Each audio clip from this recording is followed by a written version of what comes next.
Assalamualaikum warahmatullahi wabarakatuh. Sampurasun Akang Teteh. Berjumpa kembali bersama saya Anissa Nurul dalam program Beja Antara. Belasan kapal terbakar di Pelabuhan Jongor, Kota Tegal, Jawa Tengah pada Senin 14 Agustus malam. Hingga berita ini ditayangkan, api belum bisa dipadamkan dan tidak ada laporan jatuhnya korban jiwa akibat peristiwa tersebut.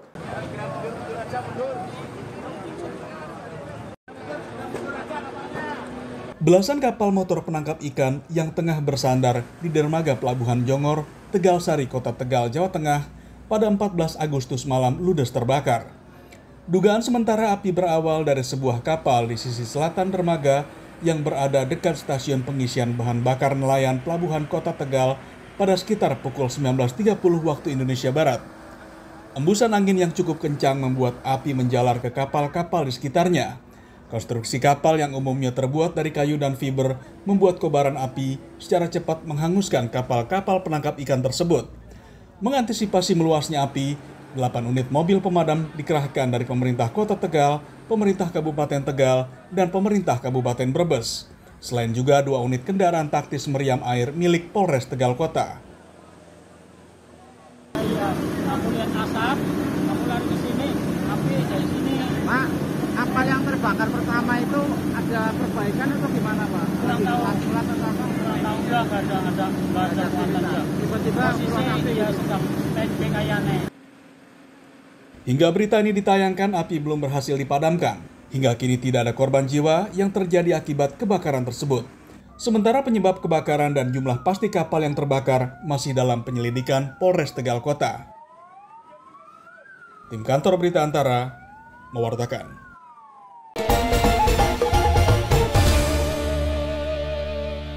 Kepala Kepolisian Daerah Papua Irjen Pol Matius Devahiri mengatakan keamanan di 6 wilayah rawan kelompok kriminal bersenjata jelang Hari Ulang Tahun Republik Indonesia ke-78.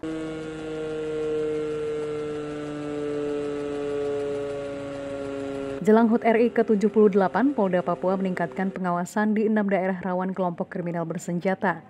Daerah tersebut yakni Kabupaten Intan Jaya, Puncak, Puncak Jaya, Duga, Yahukimo, dan Pegunungan Bintang.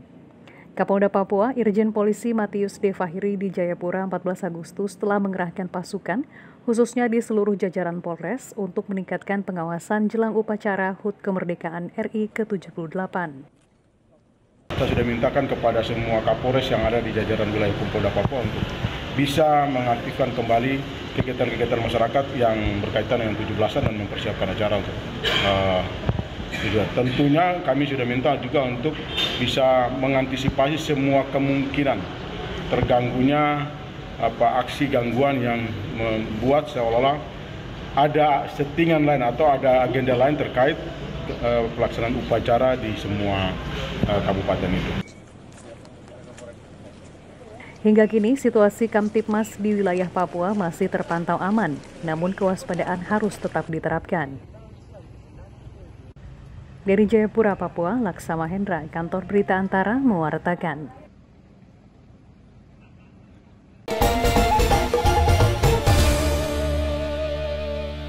Kejaksaan Tinggi Sulawesi Tenggara menetapkan mantan Wali Kota Kendari, SK, sebagai tersangka kasus dugaan suap pengurusan izin gerai PT Midi Utama Indonesia atau Alfamidi pada Senin 14 Agustus. Penetapan tersangka ini berdasarkan fakta penyidikan dan pemeriksaan beberapa saksi dalam persidangan perkara dugaan tindak pidana korupsi perizinan gerai pada Rabu 9 Agustus lalu.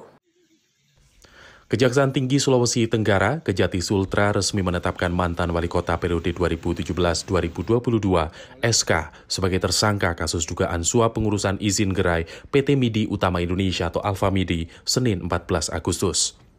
Asisten Intelijen Asintel Kejati Sultra Ade Hermawan mengatakan peran tersangka saat masih menjabat wali kota Kendari yaitu meminta pembiayaan pengecatan kampung warna-warni di Kelurahan Petoaha dan Bungku Toko Kota Kendari kepada manajer PT Midi Utama Indonesia sebesar 700 juta rupiah.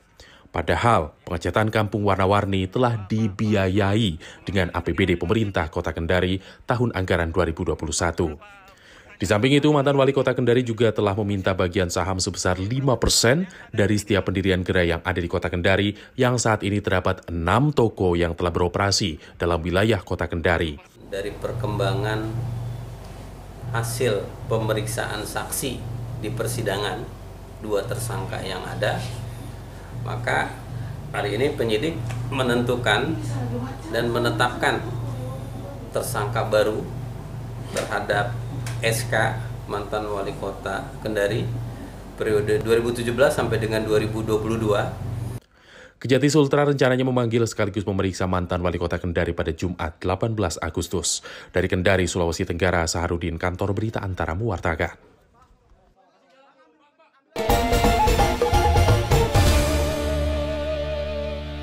Sejumlah pakar hukum dari berbagai perguruan tinggi meminta agar peraturan pemerintah nomor 28 tahun 2022 tentang pengurusan piutang negara direvisi pada Senin 14 Agustus.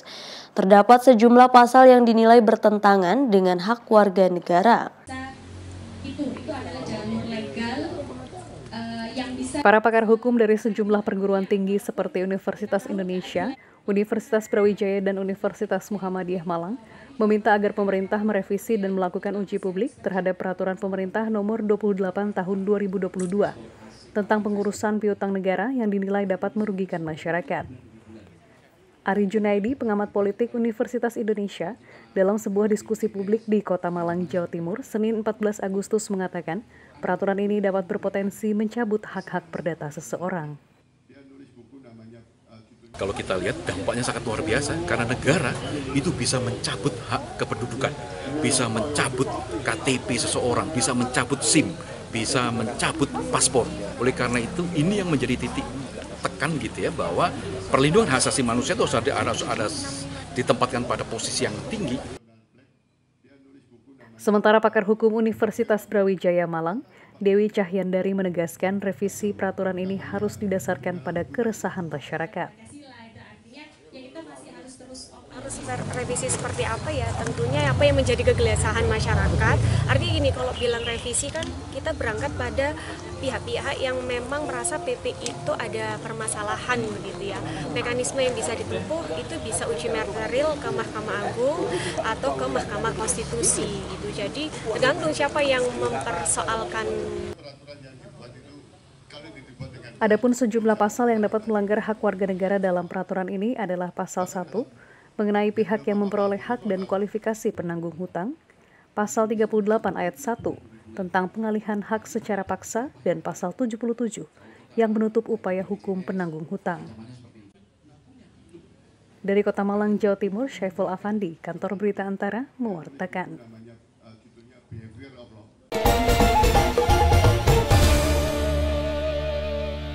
Kapolri Jenderal Listio Sigit Prabowo kembali menyalurkan bantuan sebanyak 20 ton beras. Bantuan ini diberikan dalam rangka mengatasi bencana kekeringan dan kelaparan akibat fenomena El Nino di 3 distrik Kabupaten Puncak, Papua Tengah pada Senin 14 Agustus. Kapolri Jenderal Polisi Listio Sigit Prabowo pada Senin 14 Agustus menyalurkan bantuan 20 ton beras bagi warga yang terdampak bencana kekeringan dan kelaparan akibat fenomena El Nino di distrik Agandugume, distrik Lambewi, dan distrik Oneri, Kabupaten Puncak, Papua Tengah. Kabid Humas Polda Papua, Kombes Polisi Ignatius Beni Adi Prabowo di Jayapura mengatakan bantuan tersebut akan disalurkan menggunakan pesawat charter.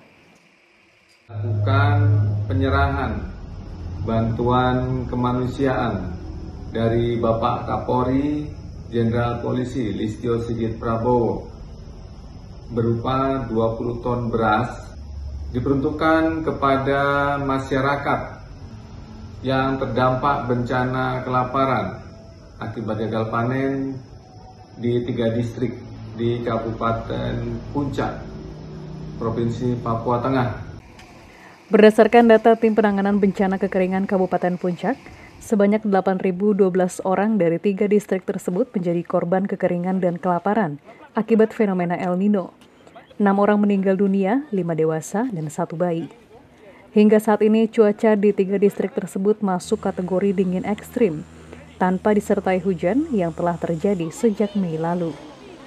Tim Kantor Berita Antara mewartakan. Bapak semua, terima kasih, kami balik.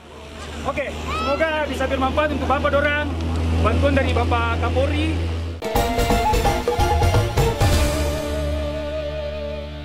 Tiga wilayah kecamatan di Kota Cilegon masuk dalam daftar wilayah rawan terdampak bencana kekeringan akibat fenomena El Nino. Badan Penanggulangan Bencana Daerah Kota Cilegon berupaya menyalurkan air bersih menggunakan mobil tangki untuk memenuhi kebutuhan warga sehari-hari pada Senin 14 Agustus.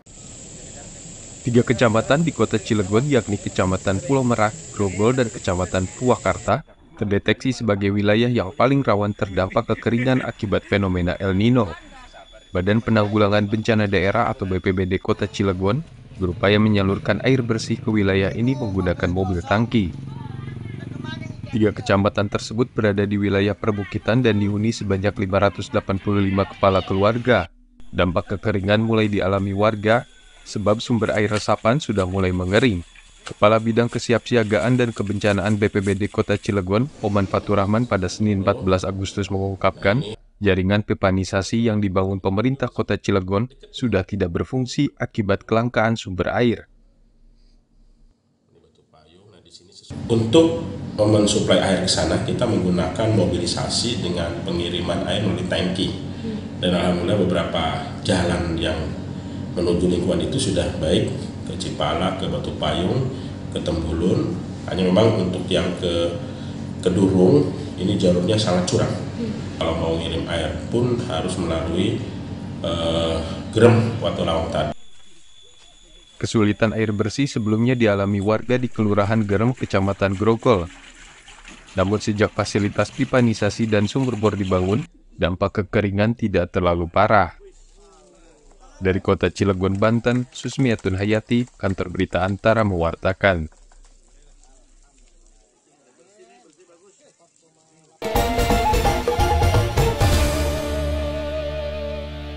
Presiden Joko Widodo menggelar rapat terbatas dengan sejumlah menteri hingga gubernur membahas permasalahan polusi udara di DKI Jakarta. Jokowi menginstruksikan sejumlah langkah untuk mengatasi polusi udara seperti penerapan work from home hingga rekayasa cuaca dalam rapat terbatas di Istana Merdeka Jakarta pada Senin 14 Agustus. Presiden Joko Widodo memberikan sejumlah instruksi terkait penanganan polusi udara di Jakarta yang kian parah setiap harinya dalam rapat terbatas bersama sejumlah menteri dan gubernur DKI Jakarta di Istana Merdeka Jakarta Senin 14 Agustus. Jokowi menginstruksikan dalam jangka pendek untuk merekayasa cuaca hingga mendorong opsi bagi perkantoran menerapkan hybrid working, yaitu bekerja dari rumah dan kantor. Sementara untuk penanganan jangka menengah, Presiden meminta para menterinya konsisten menerapkan kebijakan mengurangi penggunaan kendaraan berbahan bakar fosil dan percepatan elektrifikasi kendaraan umum. Jokowi juga meminta agar ada penguatan mitigasi terhadap perubahan iklim untuk penanganan polusi jangka panjang. Yang ketiga, dalam jangka panjang, perlu memperkuat aksi mitigasi dan adaptasi perubahan iklim. Harus dilakukan pengawasan kepada sektor industri dan pembangkit listrik, terutama di sekitar Jabodetabek. Dan yang terakhir, mengedukasi publik yang seluas-luasnya. Saya rasa itu. Kualitas udara di ibu kota dalam beberapa pekan terakhir tercatat tidak sehat. Situs pemantau kualitas udara IQ Air mencatat tingkat polusi di DKI Jakarta berada di angka 153 atau tidak sehat. Dari Jakarta, Yogi Rahman, Asfar Muhammad, Kantor Berita Antara, mewartakan.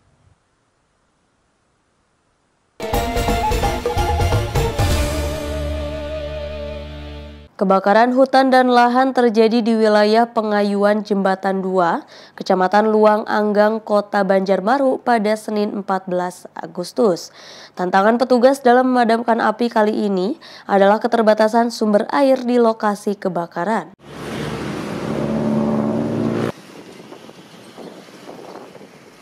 Petugas gabungan dari unsur TNI Polri serta Badan Penanggulangan Bencana Daerah BPBD Kalimantan Selatan berupaya menanggulangi kebakaran hutan dan lahan atau karhutla di wilayah pengayuan Jembatan 2, Kecamatan Liang Anggang, Kota Banjarbaru pada Senin 14 Agustus. Angin kencang menyebabkan api menjalar lebih cepat dan meluas hingga mengancam permukiman penduduk. Asap karhutla ini juga mengganggu arus lalu lintas sehingga jarak pandang pengendara berkurang. Anggota tim reaksi cepat BPBD Kalimantan Selatan Rahmat Hidayat mengatakan, meski 2 helikopter waterbombing telah dikerahkan, keterbatasan sumber air di dekat lokasi kebakaran cukup menyulitkan petugas. Kesulitan kita di sini titik air sulit. Jadi di sini kering, tidak ada sumur, jadi unit tangki yang memang membawa air yang kita perlukan. Kemudian untuk heli BNPB sudah bekerja 2 buah ini untuk heli digerakkan. Belum diketahui penyebab awal kebakaran, apakah sengaja dibakar atau dipicu oleh kekeringan yang melanda Kalimantan Selatan. Selain di pengayuan Liang Anggang, titik api juga terdeteksi di beberapa lokasi, seperti di kawasan Guntung Damar, dekat Bandara Samsudin Nur. Dari Banjarmasin, Latif Thohir, Kantor Berita Antara mewartakan.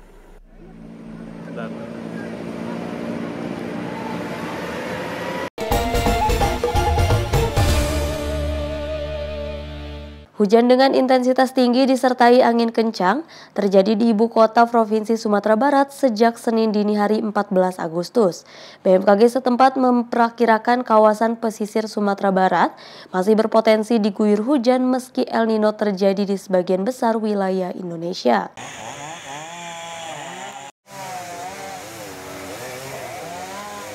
Meski sebagian besar wilayah Indonesia mengalami kekeringan, hujan deras disertai angin kencang justru melanda Kota Padang pada Senin 14 Agustus.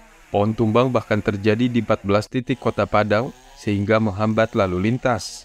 Petugas BPBD Padang dibantu TNI kemudian berupaya memindahkan pohon yang tumbang dan melintang di jalan raya. Tidak ada korban jiwa dalam peristiwa ini, namun 5 rumah warga dilaporkan mengalami kerusakan. Juga mengingatkan kepada warga Kota Padang agar tidak membakar sampah di bawah pohon, yang mana itu dapat mengakibatkan umur pohon itu belum sampai pada saatnya dia mati, dia sudah tumbang karena merusak akar yang ada di pohon tersebut.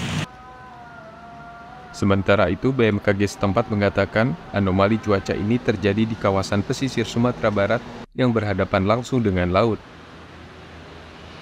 Kita tahu bahwa meskipun kondisi kering atau kondisi tidak terjadi hujan yang cukup panjang, namun masih dapat terjadi potensi-potensi hujan yang sifatnya ekstrim, terutama di daerah pesisir barat Sumba seperti di Padang, kemudian di pesisir selatan hingga ke bagian utara ke Pasaman Barat hingga ke daerah Padang Panjang, merupakan daerah-daerah yang masih berpotensi terjadi hujan dengan intensitas tinggi. BMKG juga memperkirakan kondisi ini bisa terjadi hingga akhir 2023. Meski El Nino melanda Indonesia, namun sejak Juli 2023 curah hujan di provinsi ini justru meningkat hingga lebih dari 300 mm. Dari Kota Padang, Sumatera Barat, Pandi Yogari, Kantor Berita Antara mewartakan.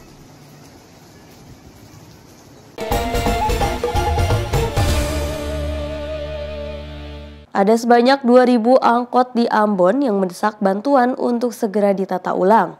Pejabat Wali Kota Ambon meminta organda setempat untuk menata ulang ribuan angkot tersebut. Hal tersebut disampaikan Pejabat Wali Kota Ambon Bodewin Watimena usai pelantikan organda di Balai Kota Ambon pada Senin 14 Agustus. 2017, tanggal 3 Desember 2017 tentang pengukuhan. Sebanyak 2.000 angkutan kota yang beroperasi di Kota Ambon perlu segera ditata ulang. Salah satu penyebabnya adalah volume kendaraan di Kota Ambon yang terus bertambah, belum seimbang dengan pelebaran kapasitas jalan serta sarana personal yang tersedia. Hal tersebut disampaikan penjabat Wali Kota Ambon Bodewin Watimena usai pelantikan organda Kota Ambon yang berlangsung di Balai Kota Senin 14 Agustus. Menurutnya pertumbuhan jumlah seluruh kendaraan berada di angka 10%. Oleh karena itu, ia meminta kepada organisasi angkutan darat atau organda yang baru saja dilantik untuk membenahi operasional angkot agar tidak terjadi izin trayek ganda. Karena organda memegang peran penting dalam upaya bersama dengan pemerintah kota untuk menata transportasi darat di Kota Ambon.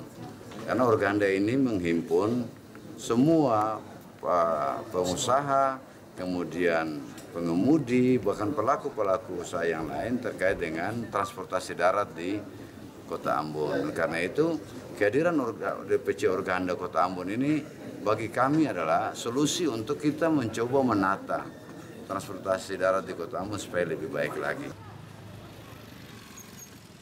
Mudewin menambahkan Pemkot Ambon tidak akan mengizinkan angkutan kota yang berumur 20 tahun ke atas untuk beroperasi. Menurutnya, kendaraan tersebut sudah tidak layak lagi untuk digunakan. Dari Ambon, Maluku, Alfian Sanusi, Kantor Berita Antara mewartakan.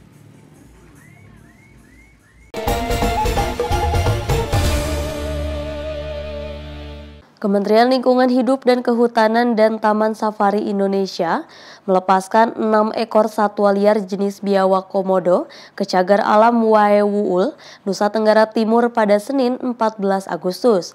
Komodo tersebut merupakan hasil pengembang biakan Lembaga Konservasi Taman Safari Indonesia.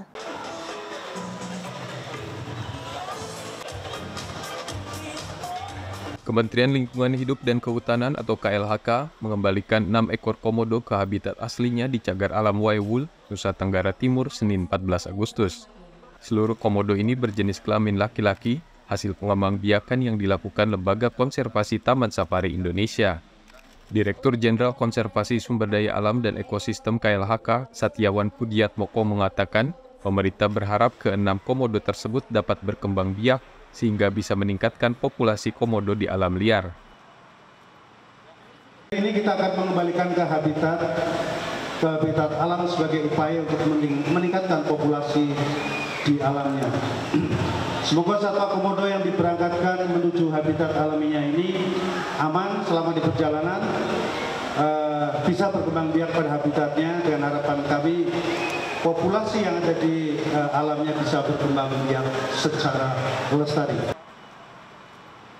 Direktur Taman Safari Indonesia Jansen Manangsang menjelaskan, komodo ini telah dipelihara sejak mereka menetas.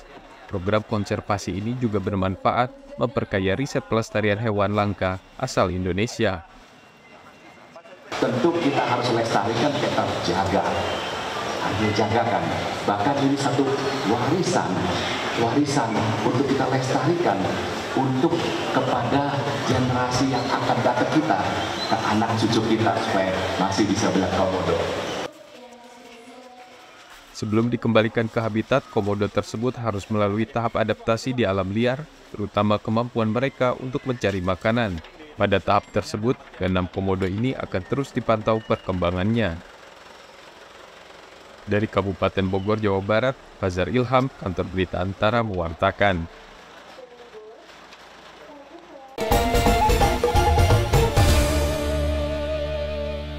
Warga Kota Pekalongan menyambut Hari Ulang Tahun Republik Indonesia ke-78 dengan kegiatan Lomba Menghias Gapura atau Seketeng pada Senin 14 Agustus. Lomba ini telah menjadi tradisi turun-temurun selama puluhan tahun bagi warga Kota Pekalongan.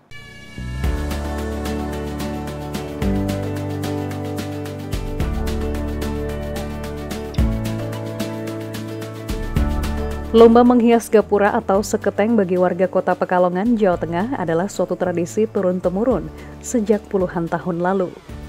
Selain menghias gapura, warga juga menyiapkan kostum untuk pawai atau karnaval 17 Agustus nanti. Wali Kota Pekalongan, Ahsan Arslan Junaid, pada Senin 14 Agustus 2023 mengatakan, saat ini lomba menghias gapura tengah memasuki masa seleksi. Penilaian akan dilakukan 2 hari sebelum 17 Agustus. Ini lomba seketeng berjalan lagi, sudah diseleksi ya untuk kelurahan-kelurahan maupun kampung-kampung yang sudah lolos seleksi. Akan ada penilaian besok malam ya, Selasa malam Rabu, penilaian dari tim dari Pemkot dan sebagainya. Ini mudah-mudahan harapannya lebih heboh, lebih kreatif, lebih kompak timnya dari tahun lalu, karena tahun lalu saya sudah sangat luar biasa sekali.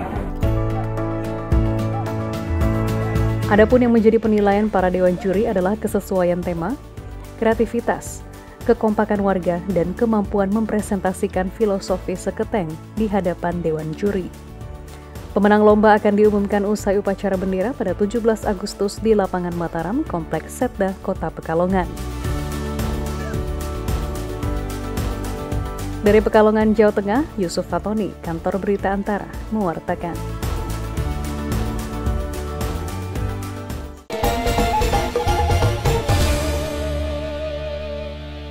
Akang Teteh, demikian Beja Antara hari ini. Tetap saksikan Beja Antara setiap hari Senin sampai dengan Sabtu. Saya Anissa Nurul beserta kru yang bertugas pamit undur diri. Terima kasih. Wassalamualaikum warahmatullahi wabarakatuh.